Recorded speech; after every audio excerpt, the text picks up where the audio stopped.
Estudios en Demonología Sam Fifth, capítulo 2. Naturaleza y morada de los demonios, estudio no. 2 de la demonología, habiendo establecido en el estudio no. 1 de la demonología, la realidad del reino demoníaco, prosigamos a ver dónde tienen su lugar de morada. ¿Dónde están? ¿Dónde es que existen? Esto también se nos dice en el capítulo 6 del libro de Efesios, el versículo 12, porque no tenemos lucha contra sangre y carne, sino contra principados, contra potestades, contra los gobernadores de las tinieblas de este siglo, contra huestes espirituales de maldad en las regiones celestes, en los lugares altos, ahí es donde tienen su existencia. Ahora, a fin de descubrir exactamente lo que esto significa, necesitamos estudiar esta expresión, regiones celestes, o lugares altos. Encontramos que se emplea 5 veces en el libro de Efesios. La segunda vez es en Efesios 1:20 de la mañana, donde se nos dice que Dios, resucitándole de los muertos, y sentándole a su diestra en los lugares celestiales. Por tanto, los lugares celestiales son donde Cristo ha sido sentado a la diestra de Dios. Así pues, llegamos a la conclusión de que los lugares celestiales son donde Dios está. La verdad fundamental en la que todos los teólogos están de acuerdo y probablemente la única en la que concuerdan es que Dios es espíritu omnipresente que llena todo el universo. Nuestros científicos nos dicen que el universo es tan grande, que hay más mundo en el espacio que todos los granos individuales de arena de todas las playas del mundo. Ese es el universo grande, y un gran Dios que lo llena. Para entender dónde están los lugares celestiales, necesitamos desasociar nuestra mente de la idea que hemos tenido durante muchos años después de llegar a ser cristianos. Esta es la idea de que Dios existe en una forma física. Cuando primeramente llegamos a ser cristianos, porque leemos en la Biblia que Dios extendió su mano a esta persona o que Dios caminó con aquella otra, tenemos la idea de que Dios es una clase de ser físico, o que existe en una forma física. Tenemos la idea de que tiene manos, brazos, piernas, etc., como nosotros. Esto se nos hace destacar particularmente porque leemos en el libro de Génesis que en el principio Dios creó al hombre a su propia imagen. Porque nos consideramos a nosotros mismos seres físicos y oímos que Dios nos creó a su imagen, nos hizo como Él, entonces suponemos que Él debe ser un ser físico como nosotros. Pero, nuestro error es nosotros mismos no somos seres físicos. Este cuerpo que vemos, es solamente una casa que Dios creó del barro en la que el Espíritu, que es Él, nosotros verdadero, habita. En este sentido Él nos creó a su imagen, porque Él es Espíritu.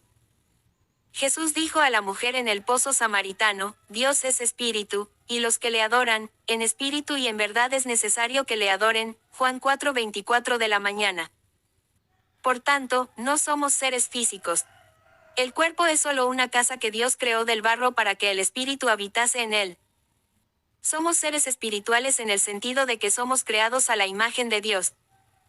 El problema es que cuando venimos primeramente a la Biblia, somos aún seres carnales, físicos, muertos en delitos y pecados, con mentes materiales, con pensamientos carnales. Con lo cual solo podemos pensar en lo físico. Podemos pensar solamente en lo literal y material. Así pues, pensamos todo es ser físico. Cuando venimos a la Biblia, y a Cristo, siendo nacidos de nuevo por el Espíritu de Dios, nos salimos de la esfera carnal, física y somos nacidos a la esfera espiritual, como seres espirituales. Pero aún somos bebés espirituales. Venimos con toda nuestra carnalidad, toda nuestra mente natural y todos nuestros pensamientos físicos. Así pues, cuando leemos la Biblia, pensamos literalmente. Pensamos física y materialmente. Cuando leemos que Dios extendió su mano a tal persona, creemos que Dios tiene manos literales. Cuando leemos que Dios caminó con tal persona, creemos que Dios caminó literalmente con alguien, y que Él tiene piernas y pies como nosotros. Inmediatamente después que somos nacidos de nuevo en el Espíritu de Dios, empezamos enseguida un proceso de crecimiento. Leemos la palabra y la revelación de la palabra llega a ser real para nosotros.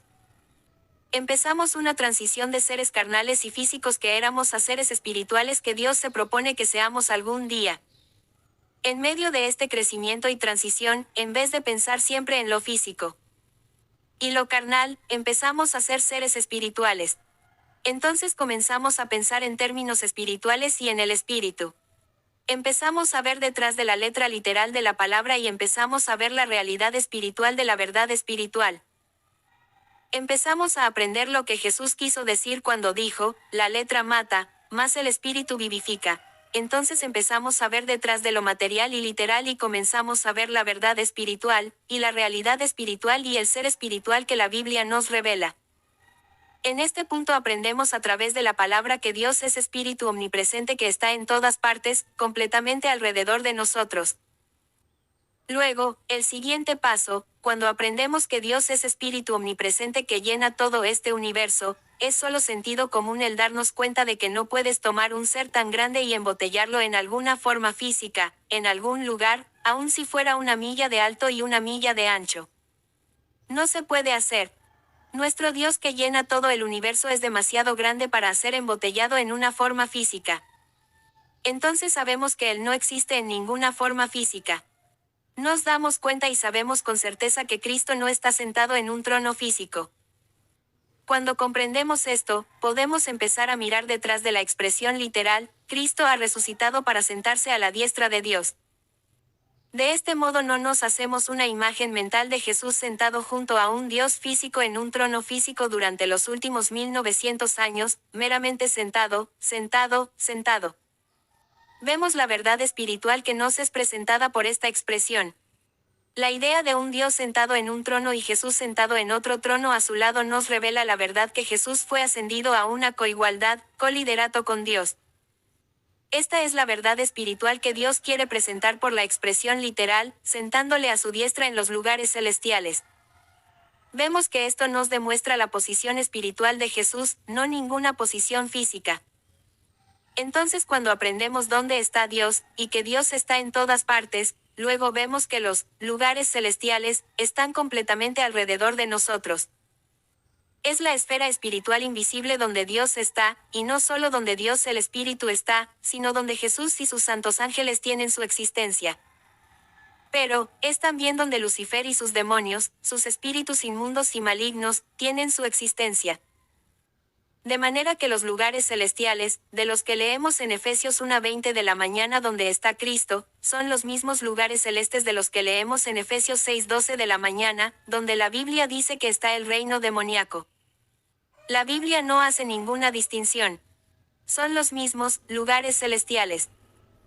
¿Os dais cuenta que el problema es que en el pasado, los cristianos han recibido influencia de una idea en alguna parte, con certeza no de las Escrituras, que Jesús y sus santos ángeles están muy lejos de aquí en una parte del cielo y que Lucifer y sus demonios están lejos en otro lugar en algún infierno, un cierto lugar físico llamado infierno, y que los dos nunca tienen ningún contacto o comunicación uno con el otro. Ahora esta es una idea bastante buena, pero simplemente no es bíblica. Las Escrituras no enseñan esto. Simplemente no lo confirman. La Biblia enseña que no solamente tienen contacto y comunicación uno con el otro, sino que en verdad tienen luchas entre ellos, los ángeles de Jesús y los demonios de Satanás. Leemos en el capítulo 10 del libro de Daniel que cuando Daniel, el joven profeta que vivió alrededor de 500 años antes de Jesús, oró y ayunó durante 21 días para que Dios le revelara lo que iba a ocurrir a Israel en los últimos días, después de 21 días de oración y ayuno, un ángel se materializó delante de él en el río Chebar. Él dijo a Daniel que Dios había oído su oración el primer día, y él había sido enviado para traer la respuesta, pero el príncipe de Persia, uno de los ángeles del diablo, uno de los demonios del diablo, le detuvo durante 21 días, hasta que Miguel, el jefe de los príncipes de las huestes celestiales de Jesús, vino y se hizo cargo de la batalla y le libró para traer la respuesta a Daniel. Lo que venía a decirle, dijo, ahora volveré a luchar con el príncipe de Persia. Así vemos que los lugares celestiales son simplemente las esferas espirituales invisibles donde está Dios, donde Jesús y sus santos ángeles están, y donde existen Lucifer y sus demonios como seres espirituales. Démonos cuenta de que la Biblia dice, lugares celestiales, no, lugar celestial. Hay lugares en la esfera espiritual e invisible, así como hay lugares aquí en la esfera física. Jesús y sus santos ángeles pueden moverse de lugar en lugar, y también Lucifer y sus demonios. A menudo ellos tienen contacto y lucha entre ellos. Por lo tanto vemos que los lugares celestiales son simplemente la esfera espiritual invisible que está todo alrededor nuestro. Aquí es donde Lucifer y sus espíritus demoníacos, su reino invisible, tienen su existir. Es por eso que pueden estar siempre con nosotros, engañando, tentando, atormentando, etc., haciendo su obra maligna en nuestras vidas. Si queréis una evidencia más amplia de que este es literalmente su lugar de habitación, solo necesitáis leer Efesios 6:12 de la mañana, el versículo de la Escritura que hemos estado estudiando, según se traduce en el Nuevo Testamento amplificado, que nos da una expresión mejor del griego original, porque no tenemos lucha contra carne y sangre, contendiendo solo con oponentes físicos, sino contra el despotismo, contra potestades, contra espíritus principales que son gobernadores de la presente oscuridad, contra fuerzas espirituales de maldad en la esfera celestial sobrenatural. Esta es la traducción amplificada, el griego original. Todo lo que os he revelado en mi exposición es de la versión inglesa, King James. Los demonios tienen su morada en la esfera celestial sobrenatural o el reino espiritual invisible que nos rodea. Si necesitáis más evidencia de que este reino demoníaco existe en el aire todo alrededor nuestro, solo tenéis que volver a Efesios 2:2. Allí Pablo recuerda a los cristianos que, cuales anduviste en otro tiempo, siguiendo la corriente de este mundo, conforme al príncipe de la potestad del aire, el espíritu que ahora opera en los hijos de desobediencia. Aquí se nos dice que hay poderes en el mismo aire alrededor nuestro. Ellos tienen un príncipe que es Lucifer, y ellos son los espíritus que operan en los hijos de desobediencia o inducen a la gente a ser desobedientes a Dios. Queremos enfatizaros una idea del alcance, la dimensión y el número de los demonios, y exactamente cuántos de ellos hay. Tenemos evidencia en la Escritura que nos da una idea. Primeramente se nos dice en Apocalipsis 12 que cuando Lucifer se rebeló contra Dios, una tercera parte de los ángeles del cielo se rebelaron contra Dios con él, y se convirtieron en los espíritus demoníacos. Se nos dice también en Hebreos 12, versículos 22 a 24, que nuestra comunión como cristianos es con Jesús, el Hijo de Dios, la compañía e iglesia del primogénito, la nueva Jerusalén, ya los espíritus de los justos hechos perfectos. Y a una compañía innumerable de ángeles. Aquí se nos dice que hay una compañía innumerable de ángeles. Tenemos términos numéricos grandes en nuestra experiencia humana. Podemos pensar en 1.000.000.000 que son 1.000 millones, o 1.000.000.000.000 que son 1.000 billones. Después vemos más allá del alcance de nuestras mentes finitas para conseguir esto. Pero la Biblia dice que hay una compañía innumerable de ángeles, un número tan grande que no se puede contar. Tomad un tercio de este número y tendréis el número de aquellos ángeles que se han vuelto en espíritus demoníacos. Comprende que son muchos. Ahora, habiendo establecido la realidad del reino demoníaco, y el hecho de que el mismo aire a nuestro alrededor está lleno de ellos, comprendemos por qué el apóstol Pablo dice en Efesios 6:10 de la mañana, finalmente, hermanos, fortaleceos en el Señor y en el poder de su fuerza. No en nuestra propia fuerza, no con promociones y organizaciones humanas, sino, en el Señor, y en el poder de su fuerza. No podemos luchar contra estos seres espirituales con armas carnales. Estos seres espirituales no están impresionados en ninguna manera con todas nuestras promociones mundanas. No están en absoluto impresionados con toda la capacidad de nuestras organizaciones.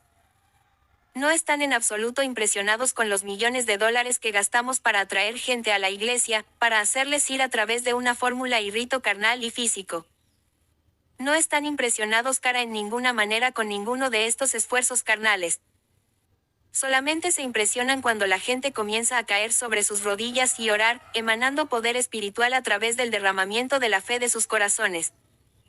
Solamente se impresiona cuando la gente cae sobre sus rodillas y ora, rindiéndose al Espíritu de Dios de manera que Dios comienza a derramar sobre ellos revelaciones por el Espíritu, revelación concerniente al reino demoníaco. Solo se impresionan cuando ven a los cristianos dejar de luchar guerras en el nivel físico y empiezan guerras en el Espíritu. Solo se impresionan cuando los cristianos miran detrás de lo visible.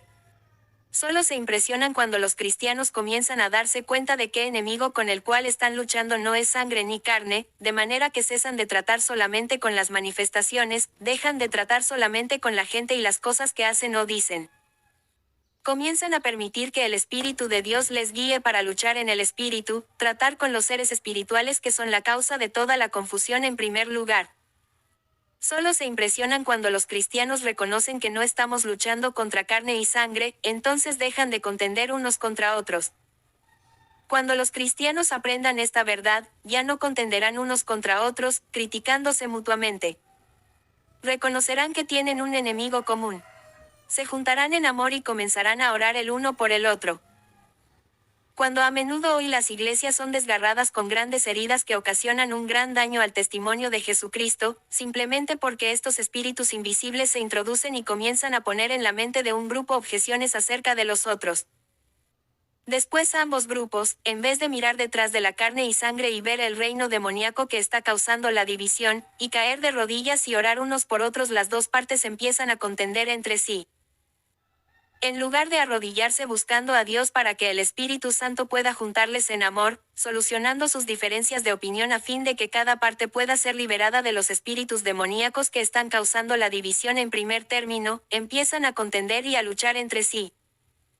Muy pronto estos grupos llegan a estar tan ensañados unos contra los otros que no tienen deseos ni aun de orar unos por otros, sino solamente de culparse entre sí, y solamente asegurarse que la otra parte sea declarada equivocada. Los demonios que están ocasionando toda la división en primer lugar están riéndose con júbilo.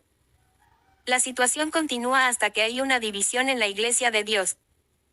El mundo mira esto y se ríe de su cristianismo profesional, hoy y el testimonio de Jesucristo es traído a deshonra y a mala reputación. Esto es exactamente lo que el reino invisible comenzó a hacer en primer lugar.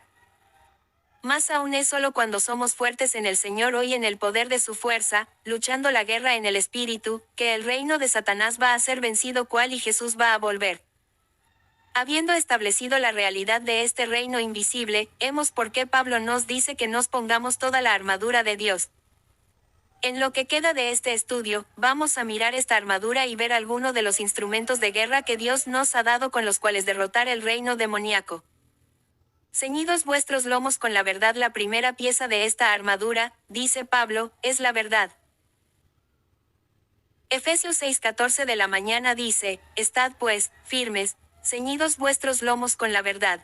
Es solamente cuando conocemos la verdad respecto a este reino demoníaco, su naturaleza, sus síntomas, sus características, las armas del espíritu que nos son dadas con las cuales vencerlo con éxito, las diferentes áreas del trabajo demoníaco en nuestras vidas, el propósito por el que nos es dada la sangre, y cuando sabemos la verdad concerniente a estas cosas y nuestros lomos se ciñen con la verdad respecto al propósito de Jesús y de Dios en Cristo para nosotros, que somos capaces de resistir las mentiras que los espíritus demoníacos buscan proyectar e implantar en nuestras mentes diariamente. Existe una gran necesidad de alimentarnos continuamente de la palabra de Dios. Existe una gran necesidad de que busquemos al espíritu de sabiduría y de revelación. Esto es porque está sobre mi corazón, en el corazón de otros muchos, la carga de enviar a la Iglesia de Jesucristo la verdad concerniente al reino demoníaco y despejar para ellos la gran riqueza de verdad que nos es revelada en las Escrituras sobre este tema de la demonología. Esto es porque Dios ha abierto la puerta para enviar estos librillos y cintas, a través del país enseñando la verdad, de manera que el pueblo de Dios pueda ser educado en esta área, y parte de su armadura pueda fortalecerse, y puedan ceñir sus lomos con la verdad. La verdad, como dijo Jesús, os hará libres, y ahuyentará también el gran temor que ata a la Iglesia de Jesucristo en esta área del ministerio. ¿Por qué aquello que comprendemos ya no tenemos? Estuve enseñando un estudio de 2 semanas sobre este tema, en Texas una vez.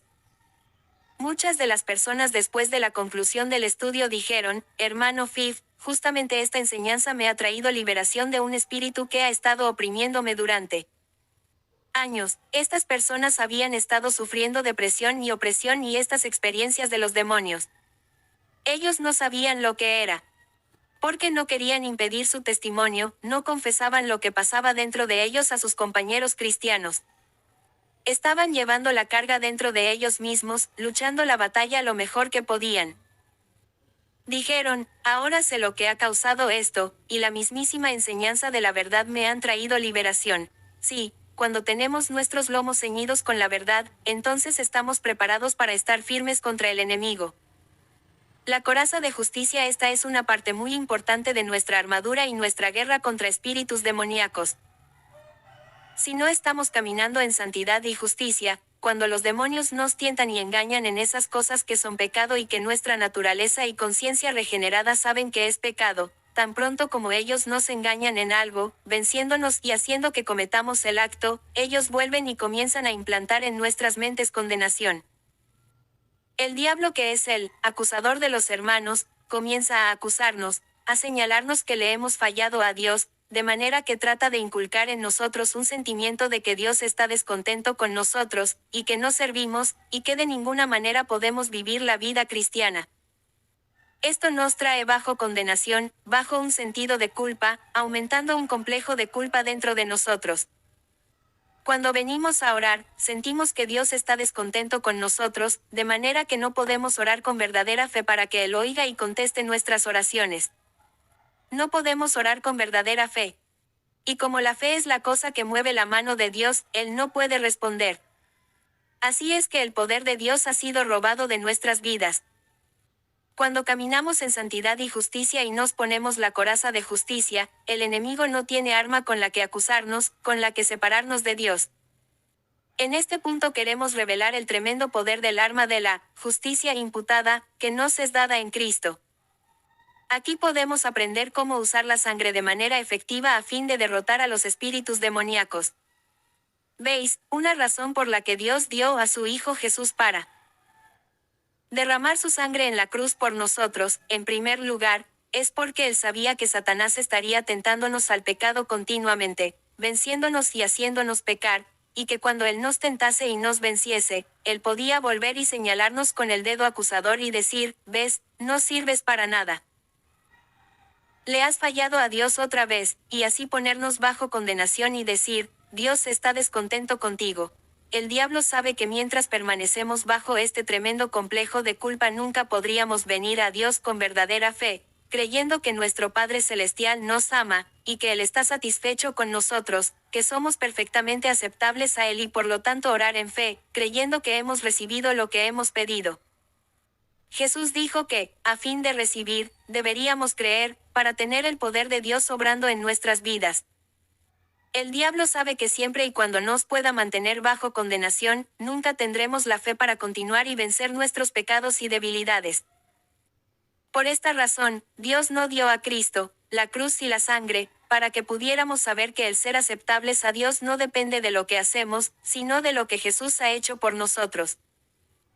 Podemos saber que estamos limpios delante de Dios, no por nuestras acciones, sino por la sangre de Jesús, y que somos perfectamente aceptables a nuestro Padre, no a través de nuestra propia santidad, sino por la sangre de Jesús. Por tanto, cuando venimos a Dios en oración y Satanás ha estado engañándonos, esta es la manera en la que Satanás obra, tentándonos y luego convenciéndonos a cometer el acto, luego volviendo y arrojándonos condenación para convencernos de que no somos aceptables a Dios. Podéis tomar el poder que está en la sangre de Jesús, y venir y arrodillaros, y orar, aun cuando el enemigo os pueda haber vencido y tratado de derramar su condenación sobre vosotros, podéis decir con Jesús: «Apártate de mí, Satanás. Eres un mentiroso». Yo soy perfectamente aceptable a mi Padre en esta hora, no por haber llegado a la santidad perfecta, no por lo que hago, sino por lo que mi Señor Jesús ha hecho por mí a través de su sangre. Entonces el poder que el pecado ejercía sobre nosotros es roto y el poder de condenación de Satanás es quebrado. No solamente podemos orar con fe recibiendo el poder de Dios en nuestras vidas, sino que podemos tener fe para llegar a vencer nuestras debilidades, para permanecer en la justicia imputada que nos es dada hasta el momento en que lleguemos a nuestra justicia perfecta, a la que Dios nos inducirá. Así vemos que la coraza de justicia y la sangre de Jesús son las armas de nuestra armadura e instrumentos de guerra que nos son dados para luchar con el enemigo. El Evangelio de paz, y calzado los pies con el apresto del Evangelio de la paz. Nuestros pies hablan de nuestro andar. Aquí el Señor dice que deberíamos andar en el Evangelio de la paz. ¿Veis? Los espíritus demoníacos siempre están tratando de causar enemistad, no solo entre la gente del mundo, sino entre cristianos. El propósito del reino demoníaco siempre ha sido de traer divisiones, luchas y guerras. Hacen esto a fin de buscar mantenernos siempre en una atmósfera de lucha y tristeza, de manera que ellos pueden debilitar nuestras mentes y espíritus, debilitar continuamente nuestras mentes y espíritus, y nuestra fe, finalmente con la esperanza de cogernos y poseernos completamente. Pero cuando andamos en el Evangelio de paz de Jesús, podemos estar en medio de todo el holocausto que está alrededor de nosotros, y podemos tener paz en nuestros corazones. Nuestro Señor Jesús dijo, la paz os dejo, mi paz os doy, yo no os la doy, como el mundo os la da, Juan 14, 27. ¿Veis? La paz de Jesús, la que Él nos da, no es como la que el mundo da. La paz que el mundo da es un sentimiento temporal de contentamiento que se tiene cuando las cosas van bien económicamente, cuando nadie en la familia está enfermo, cuando hay suficientes bienes materiales, y por un tiempo se siente una medida de seguridad y contentamiento. Pero cuando uno depende de esa clase de paz, se está en terreno falso. Mañana los niños se enfermarán. Al día siguiente los problemas económicos surgirán. Al día siguiente los demonios se introducirán con toda clase de divisiones en la familia. E inmediatamente esta paz se va, porque es una cosa mundana, y no perdura. Todo se desfondará y la casa caerá. La paz que Jesús nos da no es la clase de paz que da reposo solo cuando las cosas están yendo bien materialmente. La paz que Jesús da, viene de nuestro conocimiento de que, a los que aman a Dios, todas las cosas les ayudan a bien. Cualquier prueba por la que estemos pasando, nuestro Padre Celestial está conduciéndonos solamente hacia la conformación a la imagen de Cristo. Esto nos capacita para permanecer firmes en medio del holocausto cuando las cosas están rugiendo alrededor de nosotros, sabiendo que Él está en nosotros hasta el fin del mundo. A los que aman a Dios todas las cosas les ayudan a bien, y esta es la paz que nos permitirá permanecer en todo lo que los demonios están removiendo, teniendo contentamiento en nuestros corazones y paz en nuestras almas. El escudo de la fe, sobre todo, tomar el escudo de la fe, con que podáis apagar todos los dardos de fuego del maligno. Esta es el arma que tenemos como nuestro escudo cuando el enemigo empieza a dirigir sus dardos de fuego de duda, incredulidad y mentiras a nuestras mentes. Podemos colocar este escudo de fe enfrente de nosotros, fe en la palabra de Dios, fe en las promesas de Dios, fe en el poder que hay en la sangre de Jesús, fe en que Él está con nosotros siempre y Él hará lo que dijo que haría, y podemos hacer retroceder al enemigo a donde pertenece.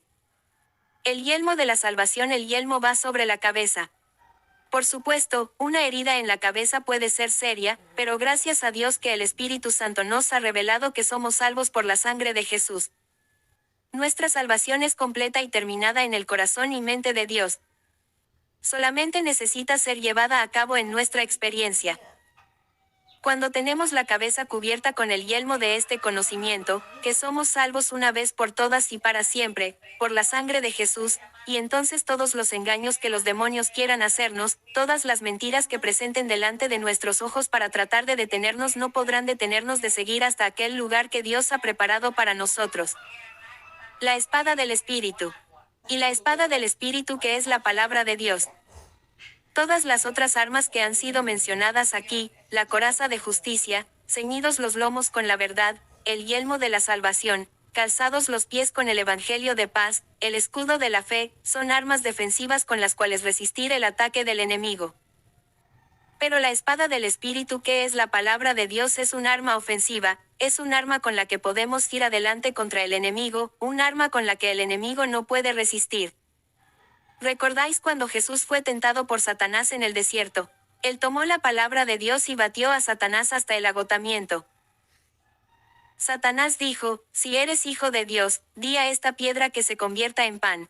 Jesús le respondió diciendo, escrito está, no solo de pan vivirá el hombre, sino de toda palabra de Dios. Lucas 4:3-4. Sin embargo, hay algo que queremos aclarar concerniente al uso de la palabra de Dios, que necesita ser aclarado para muchos cristianos. Cuán a menudo he oído decir a los cristianos, Jesús derrotó a Satanás citándole la palabra de Dios. Cuán a menudo he oído predicar que, tú puedes derrotar a Satanás citándole la palabra de Dios. No, queridos amigos, no podéis derrotar a Satanás, citándole la palabra de Dios. Derrotar a Satanás alimentándoos vosotros mismos de la palabra de Dios. Mucha gente puede citar la palabra de Dios a Satanás, y a él no le importa cuando le cita. Él se ríe en sus caras, y los demonios se ríen en sus caras cuando ellos la citan. Es solamente cuando nos alimentamos de la palabra de Dios y cuando creemos la palabra de Dios nosotros mismos que Satanás empieza a temblar. A él no le importa cuánto el hombre le cita la palabra de Dios, con tal que él mismo no se alimente de ella y la crea.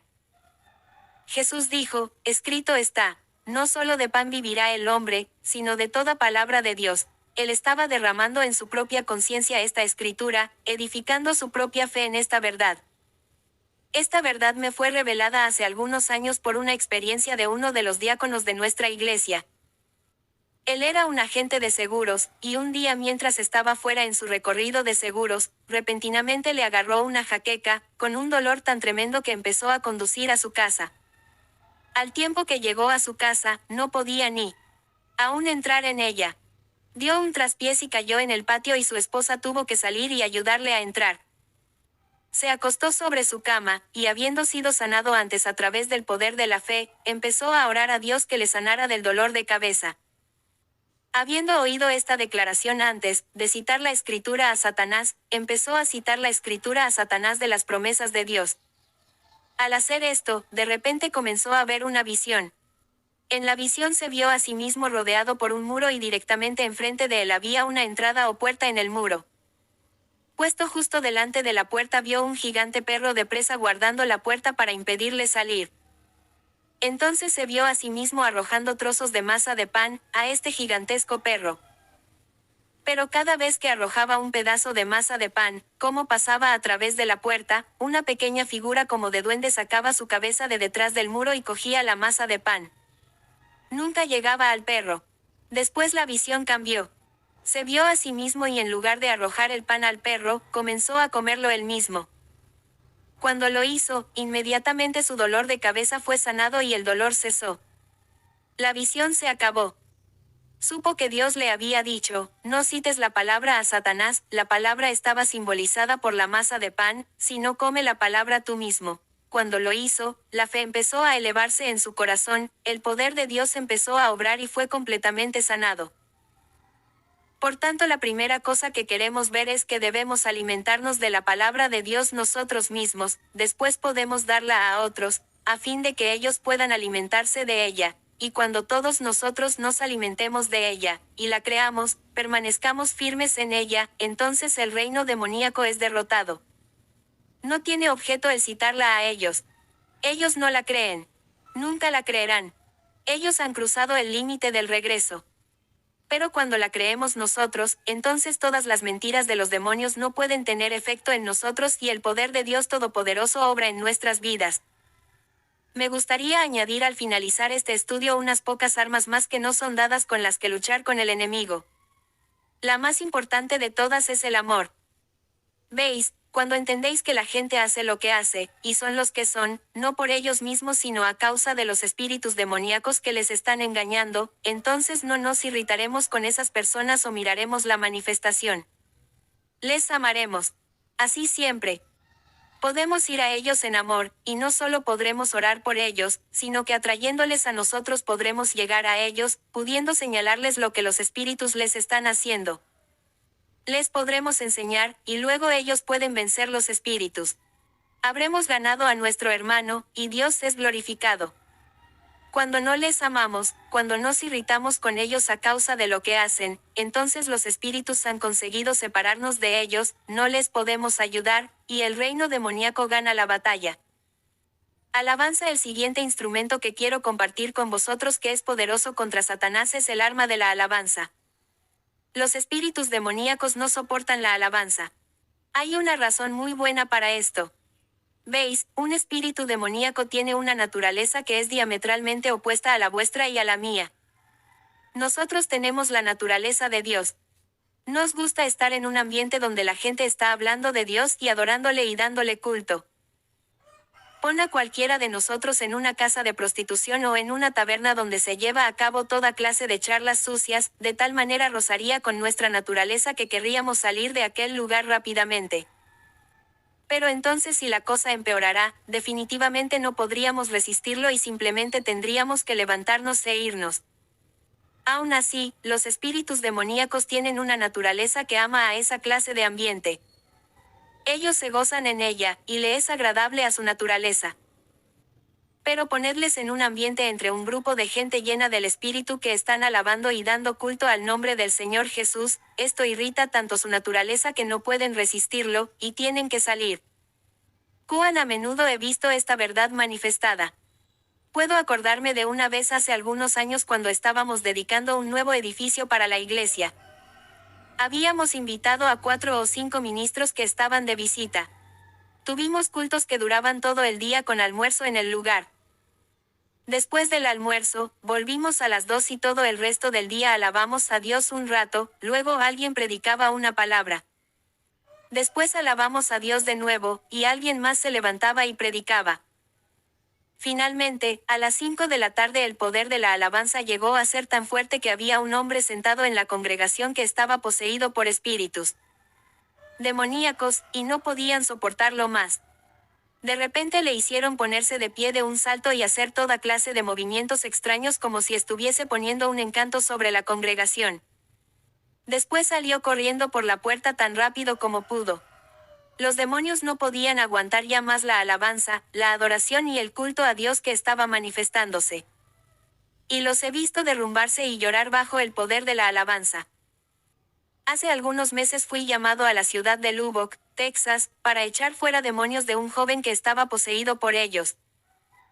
Cuando llegué allí, insistí en dar una semana de enseñanza a la familia y amigos que estaban cargados por el muchacho, antes de comenzar a echar fuera los espíritus, de manera que pudieran entender a dónde íbamos y lo que estábamos haciendo. Durante una semana, enseñé sobre el tema de la demonología. Después, en su iglesia el siguiente domingo por la mañana administré sobre el poder de la alabanza como un instrumento para derrotar a Satanás. Cuando terminé sermón y el culto concluyó, la hermana mayor del muchacho, de 25 años, aún permanecía de pie, perdida en el espíritu adorando a Dios. Me quedé atrás en la puerta y me despedí de la última persona, y después me volví al gran local de la iglesia, pero el joven se había ido. Me pregunté dónde estaría, entonces de repente la oí desde lejos en la habitación de oración gritando, «Aleluya, aleluya, aleluya», vez tras vez. Esta iglesia tenía aproximadamente una capacidad para 1200 personas, y era muy grande, semejante a un rectángulo de media cuadra. Pero se podía oír a esta chica gritando en el espíritu con su deje tejano, «Aleluya», de manera que vibraban las paredes a través de toda la iglesia. Luego durante la siguiente hora su padre y yo, nos sentamos allí, esperándola mientras ella estaba arrodillada en la habitación de oración alabando a Dios. Pero después, esa noche cuando los espíritus que estaban en su hermano se manifestaron, yo comencé a echarlos fuera, y esta joven de repente se puso delante de mí y me apartó y ella misma ordenó a los espíritus salir, en el nombre de Jesús. Después prorrumpió en un «Aleluya» al nombre de Jesús, que parecía que empujaba todas las paredes de la casa hacia afuera. Teniendo una voz adiestrada en el colegio del conservatorio de música, era muy fuerte y muy potente. Al hacer esto, su hermano empezó a atragantarse y toser. Los espíritus que estaban en él empezaron a salir, y fue liberado. La mañana siguiente recibí una llamada de otra persona. Una señora, en esa ciudad, que tenía una mujer en su casa que estaba poseída por demonios. Esta mujer había tenido una operación 6 semanas antes, y cuando está débil físicamente, los espíritus que habían estado dentro de ella durante todos esos años se manifestaron, apoderándose de ella. La noche antes que fuimos llamados, la mujer se había vuelto completamente loca, y había estado en ese estado toda la noche. Fuimos a su dormitorio en la casa donde estaba y comenzamos a imponerle las manos para echar fuera los espíritus. De nuevo esa joven se puso delante de mí. Vi que Dios estaba levantando una gran libertadora, y muy felizmente me aparté. De nuevo ella impuso las manos sobre esta mujer y prorrumpió en un volumen de alabanza que hizo retumbar las paredes, y mandó salir a los espíritus. Cuando lo hizo, el poder de Dios llegó a ser tan fuerte que la mujer empezó a temblar, comenzando por sus pies y siguiendo hasta la cabeza. Los espíritus comenzaron a salir, pero antes de salir, cada uno fue obligado a confesar a través de los propios labios de la mujer lo que habían estado haciendo a ella. El primer espíritu que salió dijo, «Soy el que la ocasionó perder todos sus amigos». No tiene ni un amigo en el mundo porque la he engañado para criticar a sus amigos durante años. El siguiente que salió después de que se fue el primero dijo, yo soy el espíritu que ha estado atemorizándola. Tiene terror de que se va a morir. Eso es porque no puede ser sanada de su enfermedad física.